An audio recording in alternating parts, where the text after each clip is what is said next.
শুধুমাত্র ঢাকায় বঙ্গবন্ধু ভবন ধ্বংস নয়, বাংলাদেশ জুড়েই চলল তাণ্ডব। ধ্বংস করা হলো মুজিবরের ছবি, মুরাল। অনেক প্রতিষ্ঠানের ফলক থেকে সরিয়ে দেওয়া হলো মুজিবের নাম। দিকে দিকে জামাতের নিশানায় আওয়ামী লীগ।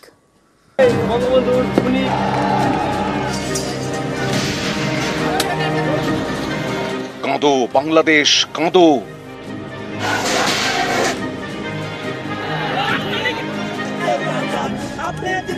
বাংলাদেশ জুড়ে ধ্বংসলীলা, উল্লাস। মুজিবকে মুছে ফেলো, এই লক্ষ্যে তাণ্ডব। যা দেখে সে দেশের এক দেশ ছাড়া মেয়ে বলছেন, কাঁদো বাংলাদেশ, কাঁদো। যার মেয়ে বেলা পদ্মার পাড়ে, যিনি জানেন সোনার বাংলার ইতিহাস, তিনি কিছুতেই মেনে নিতে পারছেন না ইতিহাসকে এভাবে গলা টিপে হত্যার ছবি।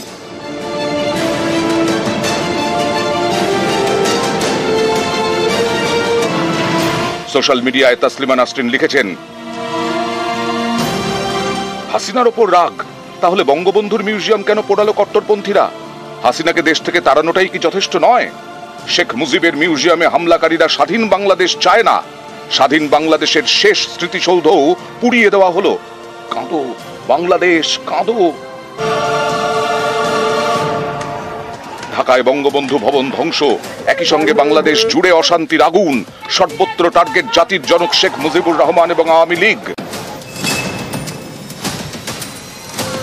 খুলনায় শেখ বাড়ি, এই বাড়িতে থাকতেন মুজিবুর রহমানের ভাই আবু নাসেরের উত্তরসূরিরা। সেখানেও বুলডোজার চালিয়ে ভাঙচুর।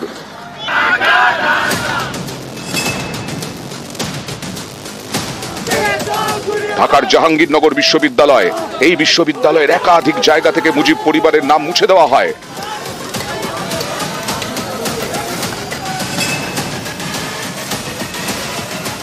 রাজশাহী বিশ্ববিদ্যালয়ে মুজিবুর রহমানের নাম মুছে দেওয়ার চেষ্টা করে বিক্ষুব্ধ পড়ুয়ারা।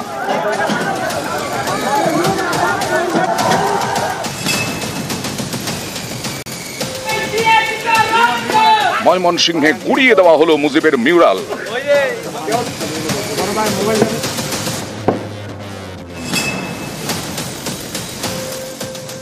রংপুরের বেগম রোকেয়া বিশ্ববিদ্যালয়ে চলল বুলডোজার, ভেঙে ফেলা হয়েছে বঙ্গবন্ধুর মিউরাল। বুধবার গভীর রাতে চলে তাণ্ডব।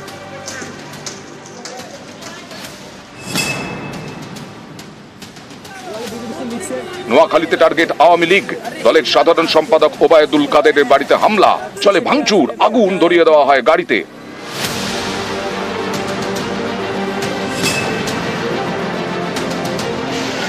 কুষ্টিয়াতেও টার্গেট আওয়ামী লীগ, দলের নেতা সাদরউদ্দিন খানের বাড়িতে হামলা হয়।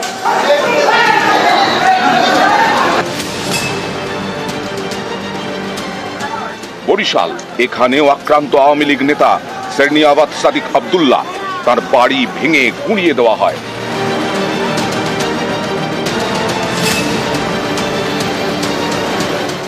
বুধবার রাতে বুলডোজার চালানো হয় বাংলাদেশের বগুড়ায়। আওয়ামী লীগের নেতা আমির হোসেন আমুর বাড়িতে ভাঙচুর করা হয়।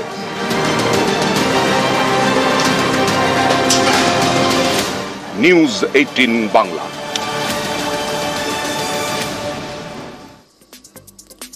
বঙ্গবন্ধু ভবন ধ্বংসের কড়া নিন্দা ভারতের। শেখ মুজিবের বাড়ি বাঙালির কাছে গর্বের।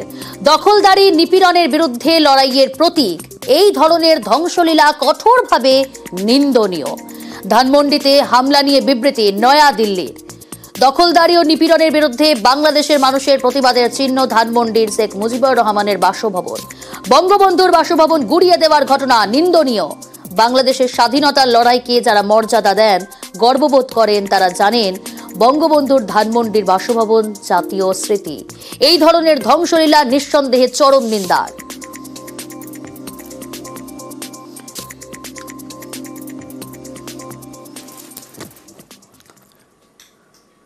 আর এদিকে ঘরে বাইরে সারাশি চাপে ইউনূস। বুলডোজার মিছিলের নামে বেলাগাম তাণ্ডব। অশান্তি হিংসা থামাতে ব্যর্থ ইউনূস সরকার। তদারকি সরকারের সমালোচনায় শরিক বিএনপি। মব কালচার রুখতে ব্যর্থ বলেও তো ঘরে বাইরে সারাশি চাপে ইউনূস। বুলডোজার মিছিলের নামে বেলাগাম তাণ্ডব।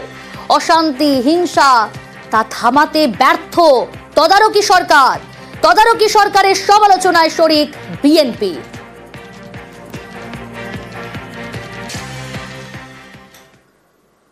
হাসিনার বার্তা রুখতে তৎপর ঢাকা।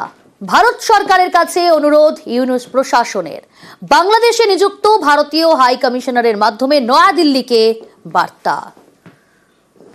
লিখিতভাবে অনুরোধ করেছি যে শেখ হাসিনাকে রেস্ট্রেন করার জন্য, যাতে করে তিনি এই ধরনের বক্তব্য বিবৃতি না দেন যেটা বাংলাদেশের বিপক্ষে যাচ্ছে। আমরা এটা জবাব পাইনি এখনো। আমরা অ্যাক্টিং হাই কমিশনারকে ডেকে তার হাতে প্রোটেস্টর দেওয়া হয়েছে। আমরা আবার অনুরোধ করেছি যেন তাকে রেস্ট্রেন করা হয়, কারণ তার যে সব বক্তব্য প্রধানত মিথ্যা উনি উল্লেখ করছেন, সেটা এক ধরনের ইনস্টেবিলিটিতে প্রভোগ করছে বাংলাদেশে। এই জন্য আমরা অনুরোধ করেছি যেন এই প্র্যাকটিসটা বন্ধ করার জন্য তারা যেন ব্যবস্থা নেয়। ধানমন্ডি 32 নম্বর বাসভবন যে তাণ্ডব হয়েছে, সেই তাণ্ডবে লন্ডনে প্রতিবাদ। লন্ডনে বাংলাদেশ দূতাবাসের সামনে বিক্ষোভে লন্ডনে বসবাসকারী বাংলাদেশিরা রাষ্ট্রীয় মদতে বঙ্গবন্ধু ভবনে ভাঙচুরের অভিযোগ। জ্বলবে আগুন করে করে, শেখ হাসিনার কিছু হলে জ্বলবে আগুন করে করে, জ্বলবে আগুন করে করে, শেখ হাসিনার কিছু হলে এই মুহূর্তে বাংলাদেশ, এই মুহূর্তে বাংলাদেশ লেগেছে রক্তে আগুন লেগেছে।